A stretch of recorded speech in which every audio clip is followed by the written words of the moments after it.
أشهد أن لا إله إلا الله وحده لا شريك له وأشهد أن محمدا عبده ورسوله أما بعد فأعوذ بالله من الشيطان الرجيم بسم الله الرحمن الرحيم الحمد لله رب العالمين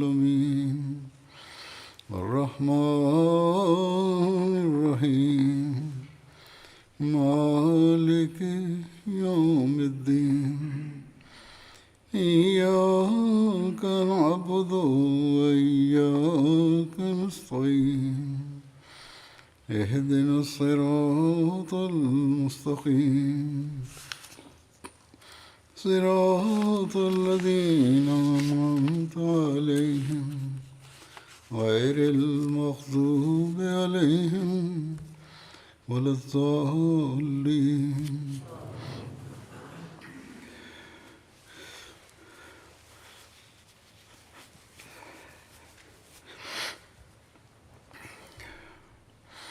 जैसा कि मैंने गुज़श्ता खुद में बताया था कि बाद सहाबा का जिक्र का कुछ हिस्सा रह गया है, वो बयान करूँगा। तो आज Comme je l'avais annoncé dans un de mes précédents sermons, je devais présenter des récits restant sur certains des compagnons de Badr. À cet égard, aujourd'hui, je présenterai quelques récits sur Abdullah bin Jahash radhiyallahu आपको anhu. ताल्लुक कबीला बनु असद से था। Abdullah bin Jahash appartenait à la बास tribu Banu कहते हैं कि आप Asad. बनी अब्द शम्स के Cette खलीफे थे, tribu était l'allié des जबकि Banu बास के Abd नज़दीक Shams selon certains. Herb bin Umayya के खलीफ थे। Selon d'autres, il était हज़रत अब्दुल्ला बिन l'allié de जहाश ने Harb bin Umayya. अब्दुल्ला बिन जहाश के कदोकामत में के बारे में आता है कि न दराज On कद थे, dit qu'Abdullah bin Jahash ना ही पस्त n'était कद ni थे, grand ni petit de आपके सर taille. के बाल नहायत घने थे। Et on dit एक aussi qu'il मिशन के avait मौके les पर cheveux qui étaient très épais.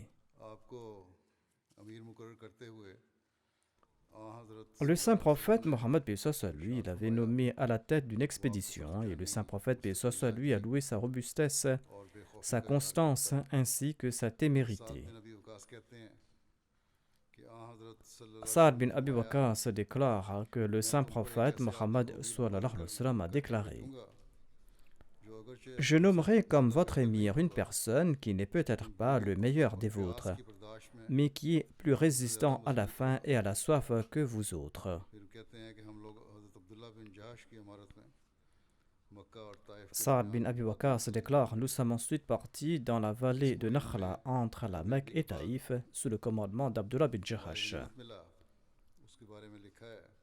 Voici les détails des butins इस सरिये से collectés par Abdullah bin हासिल होने वाले Jahash माली lors de गनीमतों में cette से एक expédition. बाज़ का ख्याल है कि ये पहला Selon माली गनीमत certains, था il s'agissait des जिसको premiers मुसलमानों butins ने हासिल acquis किया। par les musulmans. हज़रत अब्दुल्ला बिन जहाश ने इस माली Abdullah गनीमत bin को Jahash a divisé ses 5 हिस्सों में butins en 5 मुकस्सम करके parties. बकिया 4 हिस्सों को Il तकसीम a कर दिया। partagé les 4 parts एक को बैतुल et माल के il a लिए रख gardé लिया। la 5e ये partie पहला pour खुम्स la था Baytul Mal. जो इस्लाम में उस दिन मुकर्रर हुआ। C'était la première khums qui a été इमाम fixée en शादी से islam. रवायत है कि इस्लाम में सबसे पहले झंडे की इब्तिदा हज़रत अब्दुल्ला बिन L'imam जहाश से Shabi की। explique qu'Abdullah यानी bin सबसे Jahash पहला était माली le गनीमत premier à porter un Abdullah drapeau en बिन islam. जहाश के Les का हासिल butins qu'il किया avait हुआ acquis तकसीम किया गया। étaient les premiers à être distribués en islam. Mirza बशीर अहमद साहब सीरत ख़ातमुन नबीयीन में के बारे में फरमाते हैं कि कुर्स बिन जाबर Dans son ouvrage Sirat अपनी Khatam हटिया का एक al-Nabiyyin, हिस्सा Hazrat Mirza Bashir Ahmad Sab relate जिसने ceci. कुरैश के एक दस्ते के साथ कमाल होशियारी से मदीना की Qurs bin चरागाह पर Jabir al-Firhi, un शहर chef de la से Mecque avec une compagnie de करीब 3 Qurayshites, मील के फासले पर avait थी, très habilement et अचानक subitement छापा attaqué un मारा pâturage de Médine, ये दौहाकों pâturage में situé à seulement और 4 kilomètres de मुसलमानों la के ville, ऊँट et il वगैरह avait हाँकने fui लगे। avec des chameaux ये appartenant aux अचानक musulmans.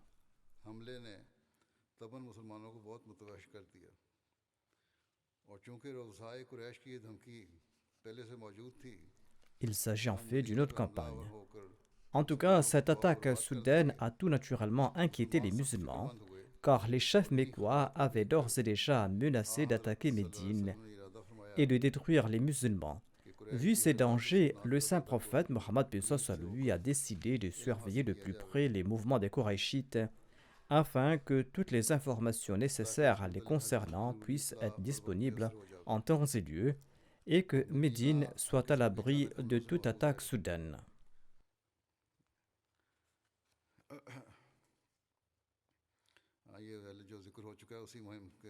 Hazrat Mirza Bashir Ahmad Sahib évoque ici cette expédition qui a été évoquée plus tôt.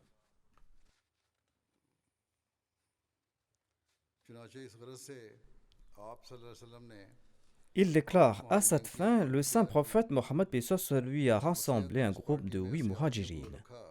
Avec sagesse, il a choisi des hommes appartenant aux diverses tribus des Koraïchites, de sorte qu'il soit plus facile d'obtenir des renseignements sur les complots des Koraïchites. Le saint prophète lui a nommé son cousin paternel, Abdullah bin Jahash, au poste de commandant de cette expédition.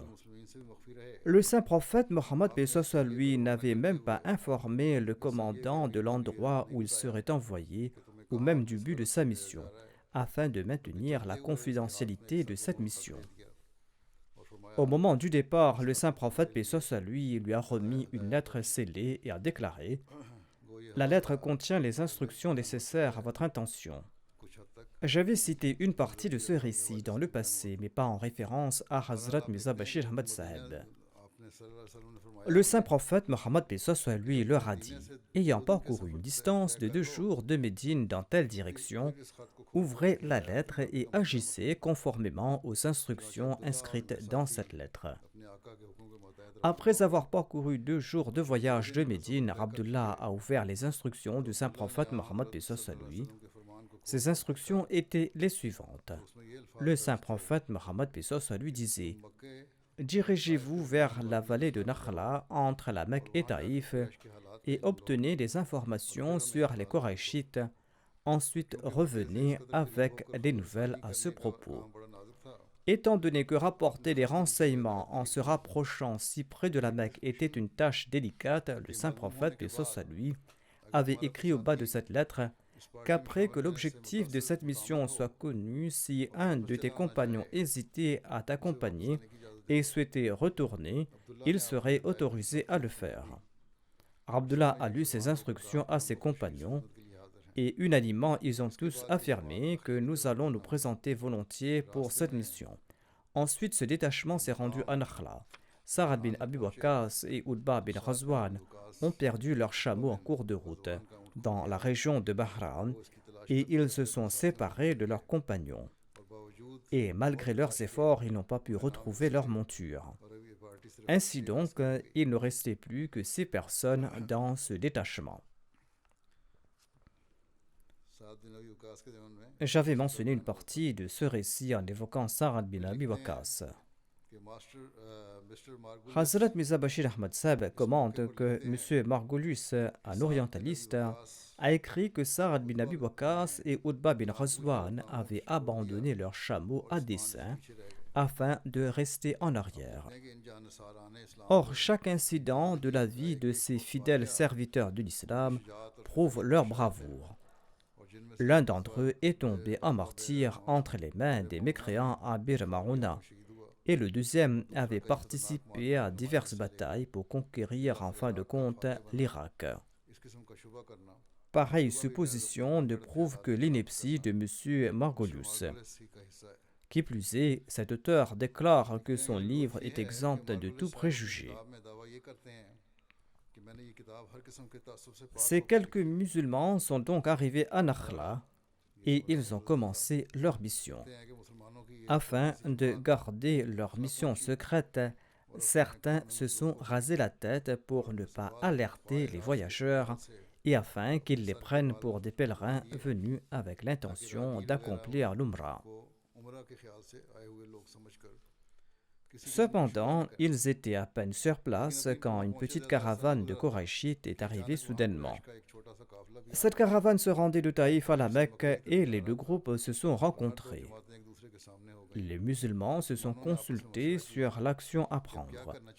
Le saint prophète Mohammed lui les avait envoyés dans le but d'obtenir secrètement des renseignements, mais d'autre part, la guerre avec les Qurayshites avait débuté.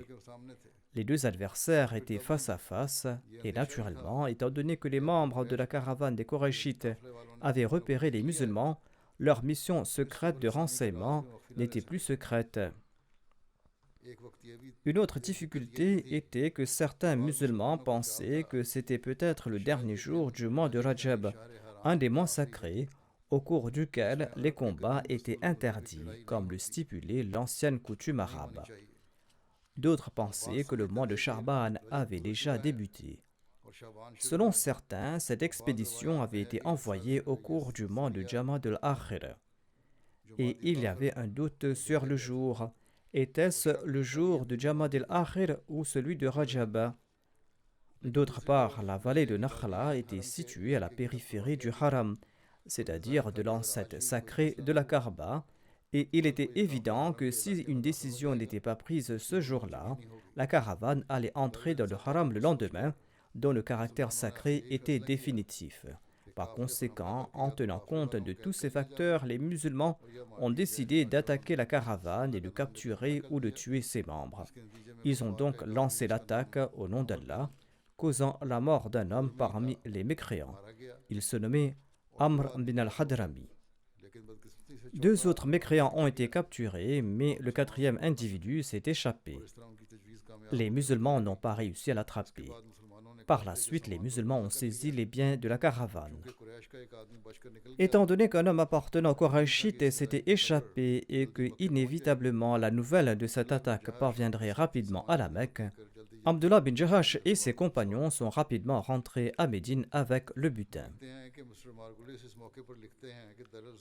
Margolius affirme que le saint prophète Mohammed lui avait envoyé cette expédition sciemment au cours du mois sacré, sachant que les Qurayshites seraient tout naturellement inattentifs au cours de ce mois et que les musulmans pourraient aisément piller cette caravane. Mais toute personne douée de bon sens comprendra qu'on ne peut pas envoyer un tout petit détachement aussi loin pour s'attaquer à une caravane.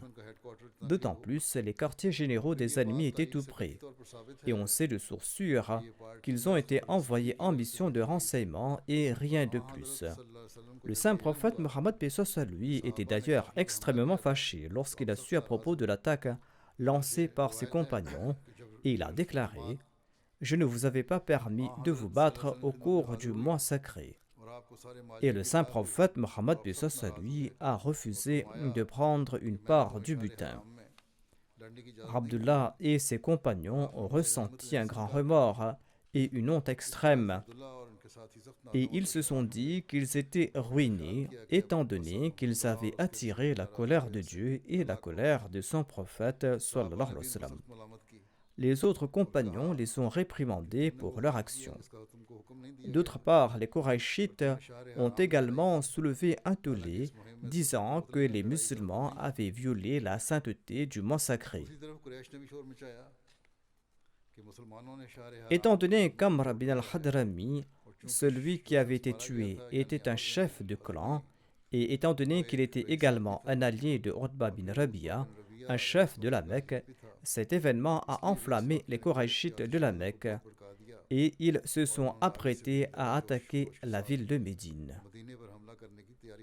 En effet, la bataille de Badr était le résultat de ces préparatifs et de cette animosité des Qurayshites. Ainsi donc, cette attaque au cours du mois sacré avait causé du bruit à la fois parmi les musulmans et les mécréants. Et finalement, le verset coranique suivant a été révélé, soulageant ainsi les musulmans. Il est dit dans ce verset: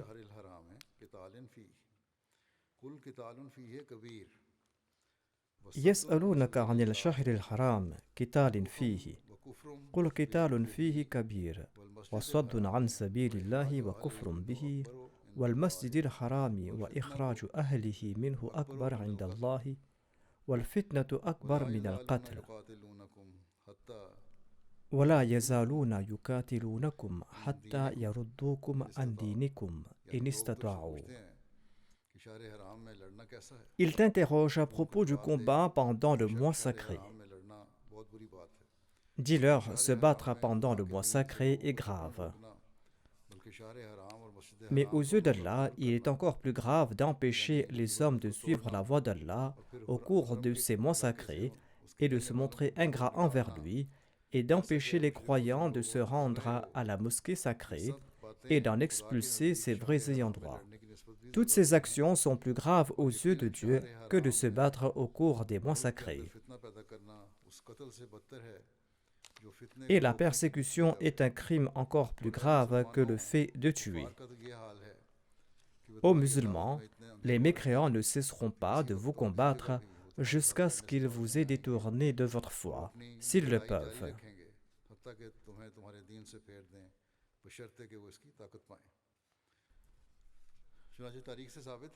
Ainsi donc, selon l'histoire, les chefs des Koraïchites menaient leur propagande sanguinaire même pendant les mois sacrés.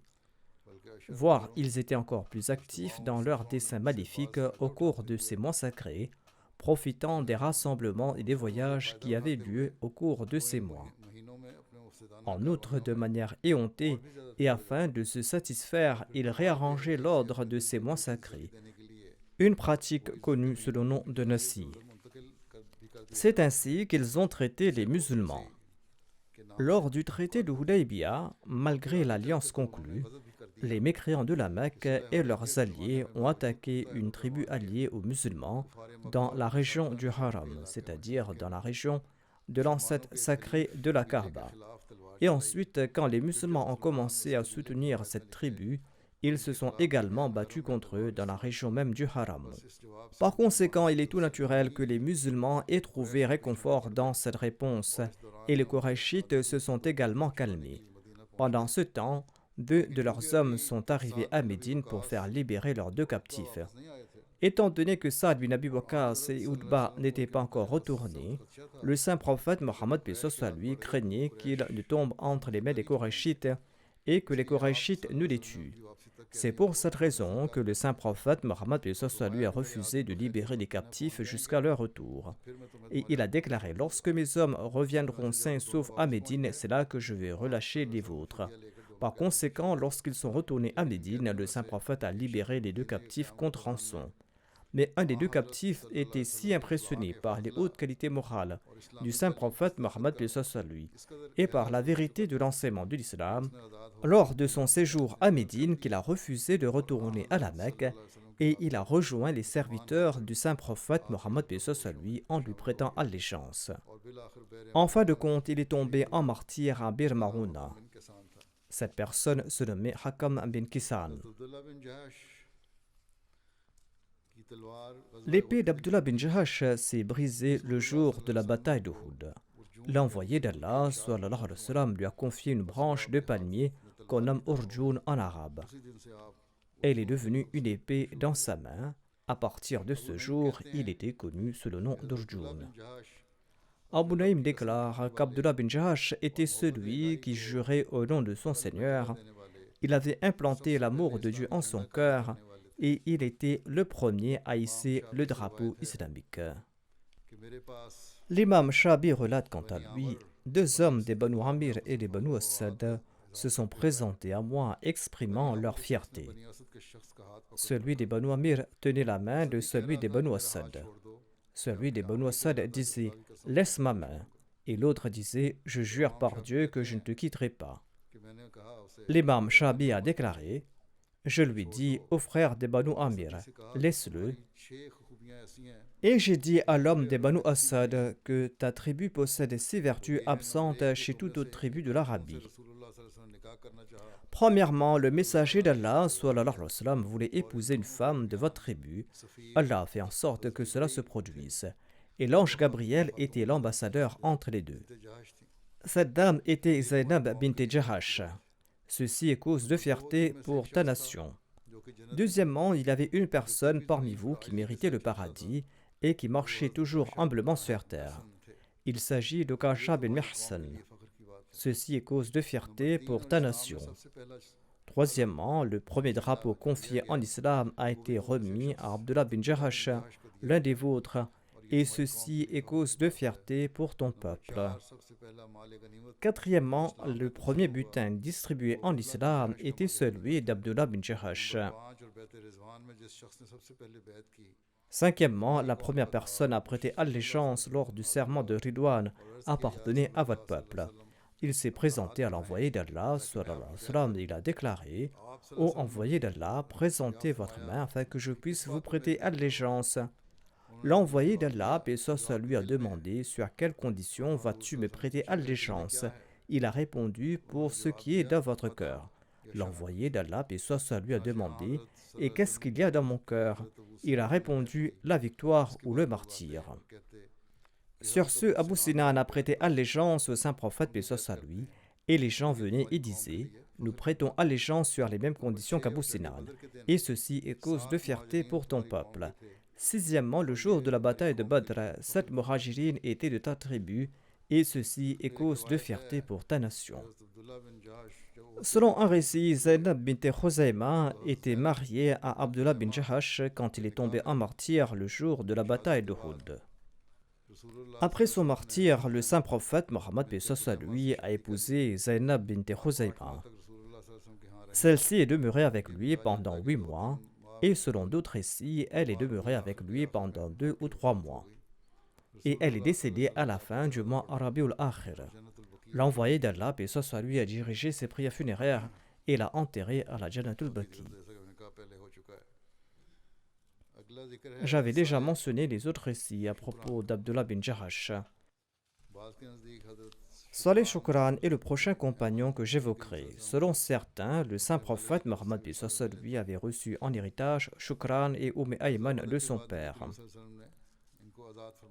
Après la bataille de Badr, l'envoyé d'Allah, paix soit lui, l'a libéré. Il était donc un esclave. Saleh Shukran était parmi ceux qui ont eu le privilège de laver la dépouille du saint prophète Mohammed, paix soit lui. Il était accompagné de 8 autres membres de la famille du prophète, sallallahu alayhi wa sallam. Selon le Musnad de l'imam Ahmad bin Hanbal, Saleh Shukran avait reçu une autre bénédiction. Cela concerne le bain de la dépouille de l'envoyé d'Allah, paix soit lui. Saleh Shukran et Usama bin Zayd faisaient partie de ses compagnons qui versaient de l'eau en ces instants-là. Ibn Abbas relate: Lorsque les gens se sont réunis pour baigner la dépouille de l'envoyé d'Allah, sallallahu alayhi wa sallam, seuls les membres de sa famille étaient présents à la maison. Il y avait son oncle Abbas et Ali, il y avait aussi Fazal bin Abbas, il y avait Kusum bin Abbas, il y avait Usama bin Zayd et Saleh Shukran, qui était son esclave affranchi. Aus bin Khali Ansari de Banu Auf bin Khazraj se trouvait à la porte. Il avait également participé à la bataille de Badr. Il a appelé Ali et a déclaré: Ô Ali, je jure par Allah, garde aussi notre part du messager d'Allah, sallallahu alayhi wa sallam. Ali radhiyallahu anhu lui a dit: Entre. Et il est entré, et il était présent à l'occasion du bain du messager d'Allah, sallallahu alayhi wa sallam, mais il n'a pas participé au bain. Selon le narrateur, Ali soutenait la dépouille du saint prophète Mohammed, paix soit lui, par sa poitrine, et sa chemise était toujours sur lui. Abbas, Fadl et Kusum tournaient la dépouille de l'envoyé d'Allah, sallallahu alayhi wa sallam, avec Ali. Usama et Saleh Shukran versaient l'eau, et Ali a commencé à le baigner. Alama Baladri relate que Omar a envoyé Abdurrahman bin Shukran, le fils de Shukran, à Abu Musa Ashari et lui a dit ceci: Je t'envoie un homme juste, Abdurrahman bin Saleh Shukran, qui était un esclave affranchi de l'envoyé d'Allah, sallallahu alayhi wa sallam. Traite-le bien en respectant la position de son père auprès de l'envoyé d'Allah, sallallahu alayhi wa sallam. Selon un récit, Alama Bawi déclare que Shukran vivait à Médine et qu'il avait également une maison à Basra. Et il est décédé au cours du califat de Omar radhiyallahu anhu. Le dernier membre de sa famille est décédé à Médine sous le règne de Harun al-Rashid. Un membre de sa famille vivait également à Basra. इसी तरह बसरे में भी इनके खानदान का एक Moussab a déclaré: J'ignore si sa descendance a continué ou नस्ल non. आगे चली या नहीं इसका मुझे इल्म नहीं। Saleh Shukran rapporte हज़रत साले dans un शुक्रा से récit: मरवी है J'ai vu l'envoyé d'Allah, sallallahu alayhi wa sallam, सल्लल्लाहु अलैहि chevauchant un âne vers वसल्लम पर Khaybar, सवार खैबर की तरफ et il चलते हुए priait en faisant des gestes आप इशारे alors से qu'il était नमाज toujours sur sa सवारी monture. में बैठे हुए नमाज पढ़ रहे थे। C'est-à-dire qu'il priait assis sur sa monture. मसला है कि सवारी में Cela répond à la question de savoir si l'on peut prier tout en voyageant ou pas. मालिक बिन दुखशम ये भी एक साहब Malik bin Dursham est un autre compagnon dont il restait certains récits. लिखा है कि हज़रत मालिक बिन दुखशम Selon certains récits, on le nommait également Malik bin Dukhayshim भी बयान हुआ है। et Ibn Dursham. वालिद का नाम दुखशम बिन मरज़खा Son père se nommait Dursham bin Marzakha कि उनका नाम दुखशम बिन मालिक et on le nommait également bin MERS. Dursham bin Malik bin Dursham bin Marzakha. आपकी वालदा का नाम उमैरा बिन Sa mère se nommait Umaira bint Saad. मालिक की शादी जमीला बिन Malik était marié à Jamila bint Ubay bin Saloul, qui était la sœur d'Abdullah bin Ubay bin Saloul, le chef des hypocrites à Médine. सुहैल बिन अमर को कैदी बनाने के मौके पर हज़रत मालिक Malik avait composé ces vers à l'occasion de la capture de Suhail bin Amr. असीरन बिही मिन जमील उमम व खिंदफ़ो तालमो अन्नल फता फताहा सुहैलन इज़ा युज़लम ज़रबतो बिशफ़रे हतन सना व अकराहतो नफसी अलाज़िल अलम कि मैंने सुहैल को कैदी बनाया और उसके बदले में J'ai capturé Suhail et en retour, je ne souhaite capturer personne d'autre d'aucune nation. बनु खंदफ जानते हैं Les Banu Khandaf savent très bien que Suhail est le meilleur des siens. किया जाए मैंने झंडे वाले परिवार Quand ils ont été lésés, j'ai frappé le porte-drapeau jusqu'à ce qu'ils se prosternent. से था। Et je me suis contraint de combattre Suhail bin Amr, celui qui a la lèvre बदर के coupée. कैदियों के हवाले से उसदुल गाबा में एक रिवायत है Le recueil Usudul Raba évoque ce récit concernant les prisonniers de la bataille de Badr. Abu Salih raconte sous l'autorité d'Ibn Abbas qu'Abu Yusr, Malik bin Dursham Awfi et Tariq bin Ubayd Ansari s'étaient présentés à l'envoyé d'Allah, paix soit lui, et ils lui ont dit: आपने फरमाया Ô envoyé d'Allah, sallallahu alayhi wa sallam, vous aviez déclaré que celui qui tuera un combattant ennemi lors de cette bataille va recevoir tant, मैं किसी को et que celui qui va capturer un combattant ennemi va recevoir tant. करेगा उसे Nous avons tué 70 combattants et nous avons emprisonné 70. इस पर हज़रत Sa'ad bin Mu'adh a déclaré: Ô envoyé d'Allah, sallallahu alayhi wa sallam, nous aurions pu en faire de même, mais nous ne l'avons pas fait parce que nous étions en train de protéger l'arrière des musulmans. पीछे की तरफ Le butin est peu nombreux et les combattants musulmans sont nombreux. अगर आप इन लोगों को इतना Si vous leur donnez autant que vous avez promis, certains des nôtres n'obtiendront rien. हिस्से में कुछ भी नहीं आएगा बस ये लोग बातें करते रहे Ces gens en ont discuté jusqu'à ce qu'Allah révèle ce verset dans lequel il est dit: कुलिल अनफालो Yas'alunaka 'anil anfal. Qulil anfalu lillahi war rasul. के मुतालिक सवाल करते हैं Ô messagers, on t'interroge sur les butins. अल्लाह और उसके रसूल Dis-leur que le butin appartient à Allah et à son messager.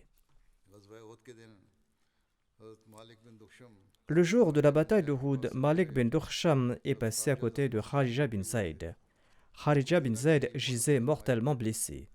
Il avait reçu environ 13 blessures mortelles. कि हज़रत Malik lui a dit: Ne sais-tu pas que le messager d'Allah sallallahu alayhi wa sallam, est tombé à martyr? Kharija bin Zayd a répondu: S'il est tombé à martyr, Allah est certainement vivant et il ne mourra pas. Mohammed sallallahu alayhi wa sallam a transmis le message, par conséquent combattez pour sa religion. एक दूसरी रिवायत में इस वाक़े Cet incident est mentionné comme suit dans un autre récit. वसल्लम के शहीद Lorsque la rumeur du martyr de l'envoyé d'Allah, paix soit sur lui, s'est répandue, Malik bin Dursham est passé à côté de Kharija bin Zayd, qui était assis et qui avait reçu 13 blessures fatales à la poitrine. कहा क्या तुम्हें मालूम है Malik lui a dit ceci: Ne sais-tu pas que Mohammed sallallahu alayhi wa sallam est tombé à martyr? मोहम्मद सल्लल्लाहु Kharija bin Zayd a répondu: हो गए हैं Si Mohammed sallallahu alayhi wa sallam est tombé à martyr, Allah est certainement vivant et Allah ne mourra jamais. दिया है बस Il a certainement transmis son message, c'est-à-dire le message de l'islam. Combattez pour votre religion. Le narrateur relate que Malik est passé à côté de Saad bin Rabi qui avait reçu 12 blessures mortelles. Malik a dit à Saad, sais-tu que Mohammed sallallahu alayhi wa sallam est tombé en martyr? Saad a répondu, je témoigne que Mohammed sallallahu alayhi wa sallam a transmis le message de son Seigneur. Combattez pour votre religion car Allah est vivant et il ne mourra pas.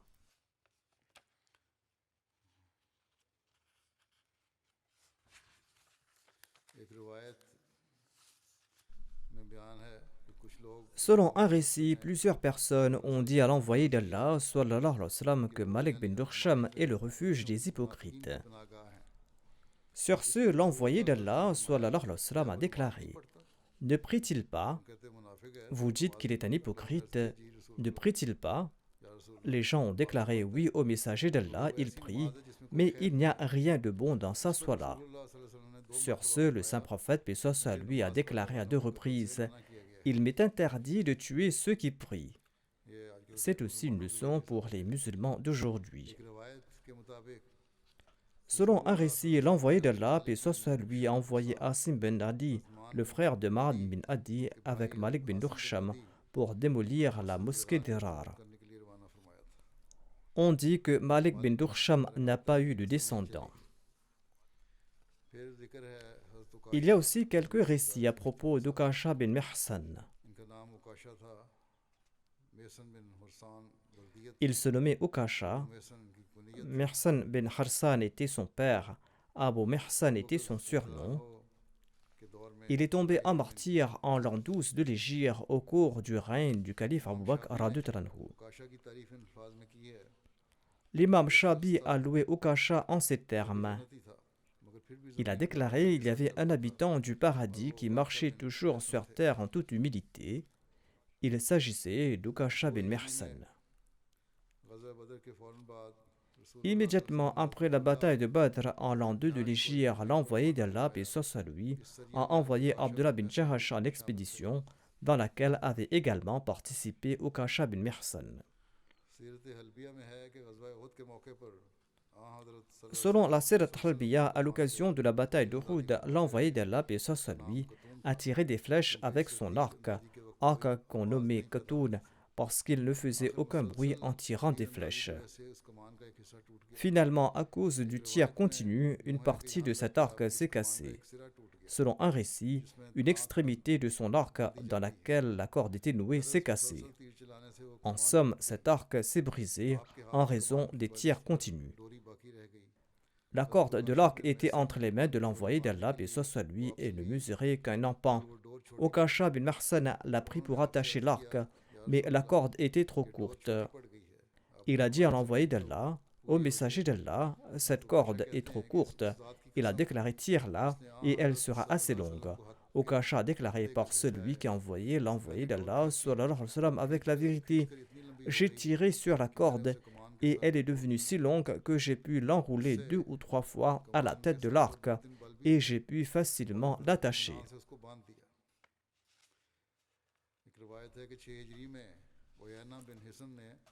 Selon un récit, en l'an 6 de l'Hégire, Uyayna bin Hisn a attaqué les chameaux de traite du saint prophète Mohammed paix soit sur lui avec les cavaliers de Radfan. Les chameaux de l'envoyé d'Allah paix soit sur lui avaient l'habitude de paître là-bas. Il y avait là-bas un pâturage. Là-bas à Rabat vivaient un homme et une femme des Banu Ghaffar. L'ennemi a tué l'homme et ils ont pris la femme avec les chameaux. Salma bin Akwa a été le premier à être au courant de cet incident. Il est sorti pour Rabat le matin et il était accompagné d'un esclave de Talha bin Ubaydullah et d'un cheval. Ils sont arrivés à l'endroit dit Thaniyatul Wida. Là-bas, ils ont vu les chevaux des assaillants. Salma a grimpé d'un côté de la montagne et il a appelé à l'aide son peuple. Ensuite, ils sont sortis comme des animaux de chasse à la poursuite de l'assaillant jusqu'à ce qu'il les rattrape et commence à leur tirer des flèches. Chaque fois que les cavaliers se tournaient vers lui, Salma s'enfuyait et il revenait. Et chaque fois qu'il en avait l'occasion, il tirait des flèches. Lorsque la nouvelle de cet incident est parvenue à l'envoyé d'Allah, paix soit sur lui, il a annoncé à Médine qu'il y avait un danger. les cavaliers se sont rassemblés autour de l'envoyé d'Allah, sallallahu alayhi wa sallam. Okasha bin Mihsan et d'autres compagnons faisaient partie de ces cavaliers.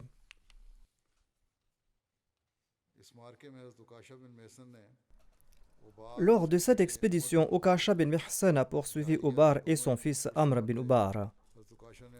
Tous deux étaient montés sur un chameau. Okasha les a percés d'un seul coup de lance, et il les a tués, et il a ramené les chameaux volés. Kharija bin Zayd était un autre compagnon de Badr. Son nom de famille était Abu Zayd.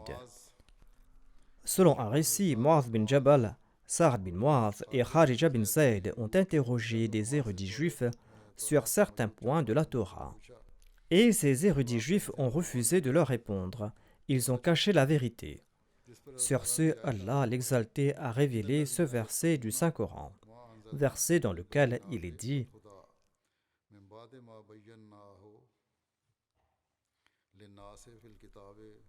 إن الذين يكتمون ما أنزلنا من البينات والهدى من بعد ما بيناه للناس في الكتاب أولئك يلعنهم الله ويلعنهم اللاعنون.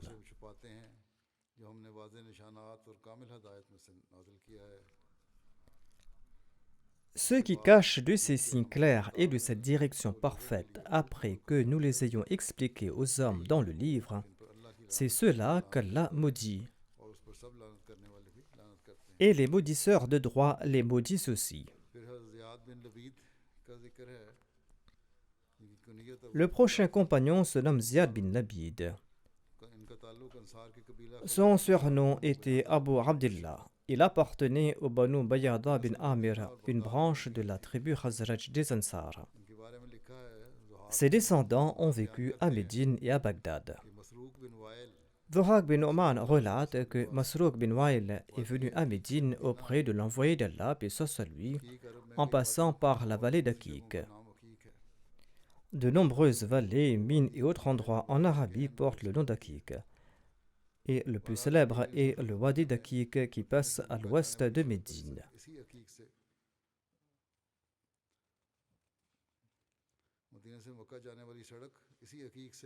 À l'époque de l'envoyé d'Allah, paix soit lui, la route de Médine à la Mecque atteignait Dhul Hilafa par cet Akik, et les écrivains disent que la route est la même aujourd'hui. Masrouk bin Wail est venu à Médine et il a accepté l'islam. Il a adhéré à l'islam avec excellence. Il a déclaré au envoyé d'Allah: je souhaite que vous envoyiez quelqu'un à mon peuple qui l'invitera vers l'islam. Sur ce, l'envoyé d'Allah, paix soit lui, lui a envoyé Ziyad bin Labid Ansari. Ziyad est décédé au début du règne de Muawiyah en l'an 41 de l'Hégire. Selon Tabrani, Ziyad est demeuré à Koufa. Muslim et Ibn Habban déclarent quant à lui qu'il a vécu en Syrie. Ibn Habban déclare qu'il faisait partie des compagnons juristes du saint prophète, paix soit lui. Ziyad bin Labid relate que l'envoyé d'Allah, paix soit lui, a évoqué un événement. Il a déclaré que cela va se produire lorsque la connaissance va disparaître.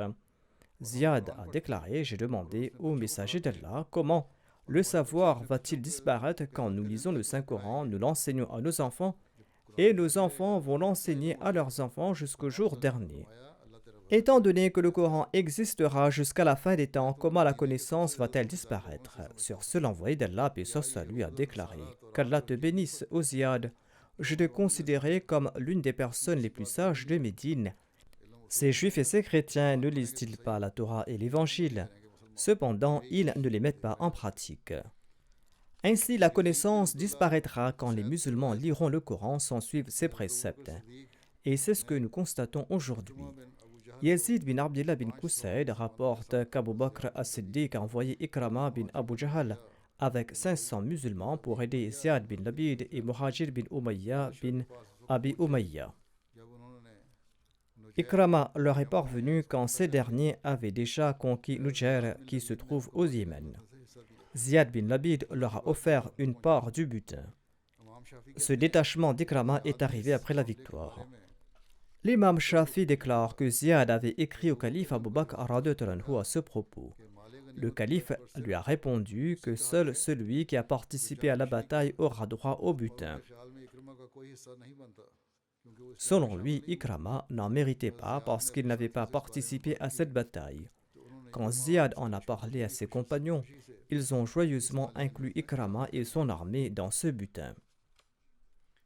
फिर जिक्र है हज़रत खालिद बिन बुकैर का Le prochain compagnon se nomme Khalid bin Bukair. उनकी वल्दियत थी Son père se nommait Bukair bin Abdil Yalil. जो बनी अदी के हलीफ थे Il appartenait à la tribu Banu Saad, qui était l'allié des Banu Adi. यास और उनके भाइयों Ibn Ishaq relate, nous ne connaissons aucun des 4 frères qui ont pris part à la bataille de Badr à l'exception de Yaz et de ses frères, Aqil, Khalid et Amir.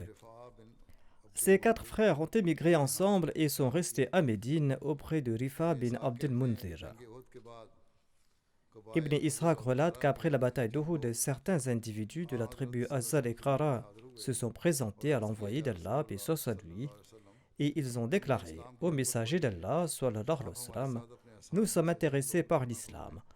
ताकि वो हमारी Envoyez quelques-uns de vos compagnons avec nous pour enseigner la religion à notre nation et pour leur enseigner à lire le Coran. Le saint prophète, paix soit sur lui, a envoyé 6 compagnons avec lui sous l'autorité de Marsad bin Abi Marsad. Parmi eux se trouvait Khalid bin Bukair. इनको इन लोगों ने En fin de compte, ces tribus ont trahi ces musulmans et les ont tués, ces musulmans qui étaient venus leur enseigner la religion. फिर हज़रत अम्मार बिन यासर का जिक्र है Ammar bin Yasir est le prochain compagnon. Son surnom était Abu Yakzan. ने लिखा है En puisant dans les livres d'histoire, Hazrat Muslim Maud radhiyallahu anhu, दफा रसूल करीम a écrit qu'une fois l'envoyé d'Allah, paix soit sur lui, est passé tout près d'un esclave nommé Ammar. Ammar était en train de sangloter et il s'essuyait les yeux. L'envoyé d'Allah, paix soit sur lui, lui a demandé कहा है अल्लाह के रसूल बहुत Ammar, quel est le problème? Ammar a répondu au messager d'Allah, sallallahu alayhi wa sallam, ma situation est très mauvaise. तक नहीं छोड़ा जो L'ennemi m'a tabassé, m'a tourmenté, देवताओं की ताईद में et ils ne m'ont pas laissé tant que je n'ai pas prononcé des paroles contre vous et en faveur de leur Dieu. महसूस करते थे L'envoyé d'Allah, paix soit sur lui, a demandé mais qu'as-tu ressenti dans ton cœur? गैर मुतज़लज़ल Ammar a répondu j'avais une foi inébranlable en mon cœur. लेकिन दिल में मेरे ईमान J'ai prononcé ces paroles contre vous, mais j'avais la foi au cœur. L'envoyé d'Allah, paix soit sur lui, a déclaré si ton cœur était satisfait de la foi, Allah pardonnera ta faiblesse. बिन यासिर ने हिजरत हबशा के बारे में Il y a une divergence d'opinion concernant la migration d'Ammar bin Yasir vers l'Abyssinie. हिजरत हबशा के बारे में इख्तिलाफ है बाज़ का Certains pensent qu'Ammar bin Yasir a participé à la deuxième migration en Abyssinie. Usman के ज़माने खिलाफत में होने वाली शोरश का जिक्र करते हुए Évoquant la rébellion qui a eu lieu au cours du califat d'Othman, le deuxième calife de la communauté Ahmadiyya a déclaré और सहाबा कराम को भी ऐसे खतूत मिलने लगे cette rébellion s'est intensifiée et les compagnons ont également reçu des lettres contenant des plaintes contre les gouverneurs. क्या आपको मालूम नहीं कि Tous ensemble, ces compagnons ont demandé au calife Othman ne savez-vous pas ce qui se passe dans les provinces?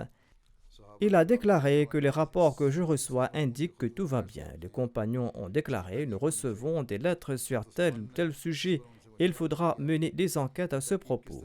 Le calife leur a demandé des conseils sur la manière de mener ces enquêtes. Mohammad bin Et suite à leurs conseils, Oussama bin Zayd a été envoyé à Bassora, Mohammed bin Muslim a été envoyé à Koufa, Abdullah bin Omar a été envoyé en Syrie, Ammar bin Yasir a été envoyé en Égypte. Ils ont été envoyés pour enquêter sur les conditions dans les provinces et de voir si les gouverneurs oppriment réellement les sujets et s'ils sont en train d'agir arbitrairement et s'ils usurpent les droits du peuple. En sus de ces 4 individus, le calife a envoyé d'autres personnes vers d'autres contrées afin de l'informer de la situation là-bas. Dans leur rapport, ils ont tous déclaré qu'il y avait la paix partout et que les musulmans vivaient en toute liberté et que leurs droits ne sont pas violés et que les autorités agissent de manière juste. और इनकी कोई खबर Mais Ammar bin Yasir, qui a été envoyé en Égypte, n'était pas de retour.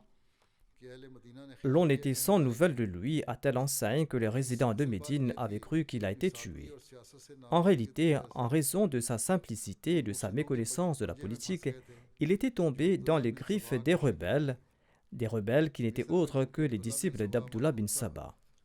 Abdullah bin Saba était présent en Égypte et il savait que si le rapport de ce comité d'investigation disait qu'il existait la paix dans tout le pays, ainsi que la sécurité, eh bien tout le monde allait se retourner contre eux, les rebelles. La décision d'envoyer sa délégation a été faite si soudainement qu'il n'était pas en mesure de prendre des dispositions dans les autres provinces. Néanmoins, cela lui était facile en Égypte. Il a accueilli Ammar bin Yasir dès son arrivée en Égypte et il a commencé à lui décrire les défauts et les cruautés d'Amr bin al-As, le gouverneur musulman de l'Égypte. Ammar bin Yasir était subjugué par la magie de ses paroles. Au lieu de mener une enquête impartiale, il n'a même pas daigné approcher le gouverneur de l'Égypte et il n'a pas non plus mené l'enquête qui s'imposait. Au contraire, il a côtoyé ce groupe de rebelles, il a commencé à soulever des objections avec eux. Ammar était le seul compagnon dont on peut prouver catégoriquement qu'il a été pris au piège des rebelles. Hormis lui, aucun autre éminent compagnon n'a participé dans un acte de ce genre. Si on dit qu'un compagnon était impliqué dans pareille action, eh bien cette accusation sera réfutée par d'autres récits. Il existe également une autre raison pour laquelle ces gens ont pu tromper Ammar bin Yasir. Ammar bin Yasir n'était pas un hypocrite, à Dieu ne plaise. Il y a une raison particulière de ses actions. Dès qu'il est arrivé en Égypte, il a été accueilli par un groupe de personnes éloquentes et des beaux parleurs qui semblaient être des personnes dignes de foi. Ils se sont plaints auprès de lui contre le gouverneur de l'Égypte et ils l'ont fait avec une grande habileté. Par hasard, le gouverneur de l'Égypte était un homme qui avait naguère été un ennemi implacable de l'envoyé d'Allah. Et après la conquête de la Mecque, l'envoyé d'Allah a déclaré qu'il doit être exécuté même si on le trouve dans l'enceinte de la Kaaba. Par la suite, l'envoyé d'Allah, paix soit lui accordé son pardon. Mais ces actions pré-islamiques avaient laissé des traces d'antipathie dans les cœurs de certains compagnons, dont Ammar. En entendant ces plaintes contre le gouverneur, Ammar a été influencé automatiquement et il a cru dans ces accusations portées contre lui. Les partisans d'Abdullah bin Sabah ont profité de cette antipathie naturelle contre le gouverneur suite à cet événement particulier pour renforcer davantage leurs accusations, et Ammar les a soutenus. À l'occasion de la bataille de Siffin, par contre, Ammar bin Yasir s'est adressé aux combattants en ces termes. Il a déclaré « Où sont ceux qui recherchent le plaisir d'Allah et ne désirent pas retourner vers leurs richesses et leurs enfants ?» Un groupe de soldats s'est approché de lui. Ammar leur a dit « Aux gens, venez avec nous et venez contre ces gens qui demandent le paiement du sang d'Othman bin Affan. » Ils pensent qu'Othman bin Affan a été tué injustement. Par Allah, il exige certainement la rétribution du meurtre d'Othman, mais ces gens ont goûté au monde. Ici, Ammar a compris à quel point ces rebelles ont causé du tort. Ammar a déclaré « Ces gens aiment le monde et sont à sa poursuite. Ils ont compris que si la vérité s'accroche à eux, la vérité deviendra une barrière entre eux et leurs affaires de ce monde. Ces gens n'ont aucune supériorité en islam pour mériter l'obéissance du peuple et pour mériter l'émirat. Ils souhaitaient uniquement fomenter les troubles. » Ammar a déclaré « Ils ont trompé leurs partisans en disant que notre imam a été injustement tué afin qu'ils puissent devenir des rois oppresseurs. C'est la ruse par laquelle ils ont atteint le point que vous voyez. Si ces rebelles n'exigeaient pas la vengeance d'Othman, deux personnes ne les suivraient même pas. » Ensuite, Ammar a prié « Ô Allah, si tu nous aides comme tu nous as aidés dans le passé, et si tu leur accordes le succès dans leur entreprise, eh bien accorde-leur un châtiment douloureux en raison des nouvelles pratiques qu'ils ont créées parmi tes serviteurs. »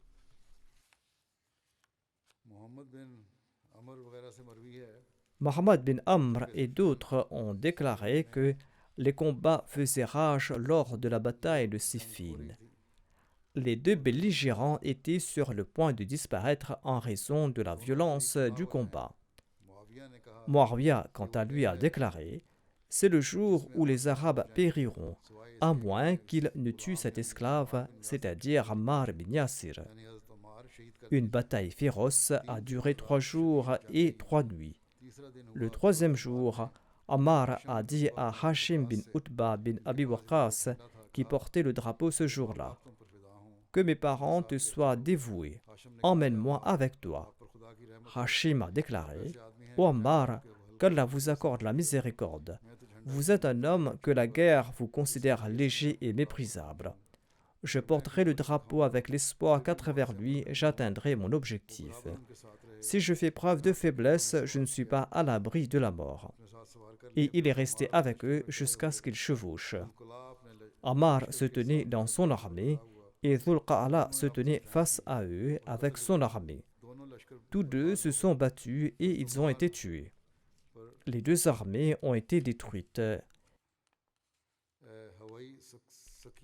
Ammar a été attaqué par Rouhi Saqi et par Abu Radia Muzni, et tous les deux l'ont tué. On a demandé à Abu Radia comment il avait tué Ammar. Il a déclaré que lorsqu'ils se sont approchés de nous avec leur armée, nous nous sommes approchés d'eux. Ils ont demandé si quelqu'un souhaitait se battre. Sekasik est le nom d'une tribu du Yémen. Un de ses membres est sorti des rangs. Tous deux se sont combattus à l'épée. Ammar l'a tué. Ensuite, Ammar a demandé qui voulait le combattre. Une autre tribu du Yémen se nomme Himyr. Et un membre de cette tribu s'est porté candidat pour le combat. Ils ont combattu à l'épée et Ammar a tué le membre de la tribu d'Himyr. Celui-ci l'avait blessé auparavant. Ensuite, Ammar a demandé qui d'autre voulait se battre. Je me suis présenté, dit-il, et nous avons combattu à l'épée. Sa main s'était affaiblie. Je lui ai donné un deuxième coup avec beaucoup de force, ce qui l'a fait tomber. Ensuite, je l'ai frappé avec l'épée, de telle manière qu'il ne bougeait plus. Le narrateur a déclaré que lorsque Ammar est tombé en martyr, Ali a déclaré « Celui parmi les musulmans qui ne considère pas incongru le martyr d'Ammar bin Yasir et celui qui n'est pas triste de sa mort est certainement en égaré. » Qu'Allah fasse miséricorde à Ammar le jour où il a embrassé l'islam. Qu'Allah fasse miséricorde à Ammar. Quand 4 compagnons de l'envoyé d'Allah, paix soit lui, étaient mentionnés, Ammar en était le 4e, et quand on évoquait 5 compagnons, le 5e était Ammar. Il était l'un des anciens compagnons du prophète. On ne doute pas qu'Ammar a mérité le paradis à de nombreuses occasions. Ainsi, Ammar est béni au ciel. On dit qu'Ammar est avec la vérité et que la vérité est avec Ammar. Ammar ira avec la vérité partout où il partira, et le tueur d'Ammar, quant à lui, ira au feu. Saïd bin Abdurrahman relate de son père que quelqu'un est venu voir Omar bin al-Khattab et a déclaré « Je suis en état d'impureté et je n'ai pas d'eau. » Ammar bin Yasir a dit à Omar bin al-Khattab « Souvenez-vous, quand vous et moi nous étions en voyage, vous n'aviez pas prié, et quant à moi, je me suis retourné dans la poussière comme les animaux et j'ai prié. » Ainsi donc, il avait accompli le tayammum par manque d'eau.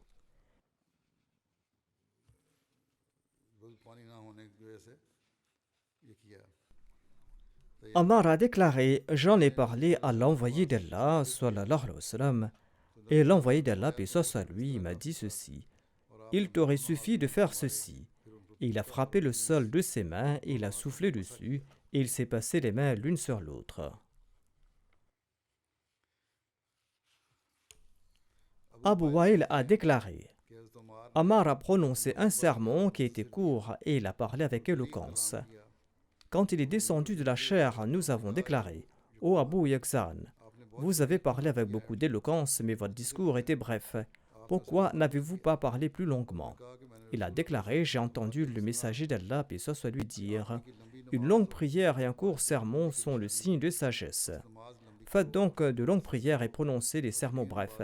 Certaines déclarations sont certainement magiques. » Hassan bin Bilal déclare « J'ai vu Ammar bin Yasir, il passait ses doigts dans sa barbe pour la démêler lorsqu'il faisait ses ablutions. Le narrateur a dit « Est-ce que vous vous lissez la barbe ainsi ?» Il a répondu « Pourquoi ne devrais-je pas le faire quand j'ai vu le messager d'Allah, paix soit lui, le faire ?» Selon Amr bin Ghalib, un individu a dit du mal d'Aïcha lorsque Ammar bin Yasir était présent. Ammar lui a dit « Écarte-toi de là, ô infâme !» calomnies-tu l'épouse bien-aimée de l'envoyé d'Allah sallallahu alayhi wa sallam? C'était là quelques récits sur ces compagnons de Badr. Inch'Allah, je présenterai le reste à l'avenir. Nous avons aussi reçu une triste nouvelle. 9 de nos Ahmadis sont tombés à martyrs au Burkina Faso avant-hier. Il s'agit d'un incident qui est très triste. Inna lillahi wa inna ilayhi raji'un. Ils ont été tués d'une manière très cruelle. Leur foi a également été mise à l'épreuve et ils ont persévéré dans leur foi. Ils n'ont pas été victimes d'une fusillade aveugle. Ils ont été exécutés un par un. En tout cas, on a reçu des détails à propos de cet incident et nous allons en recevoir d'autres. Inch'Allah, je vais évoquer cela en détail vendredi prochain. Qu'Allah leur accorde sa miséricorde et qu'il élève leur rang.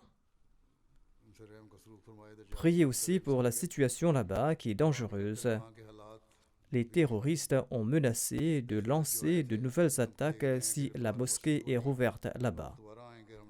Qu'Allah protège les Ahmadis de cette région de leurs méfaits. Inch'Allah, la semaine prochaine, je présenterai les détails à propos de cet incident.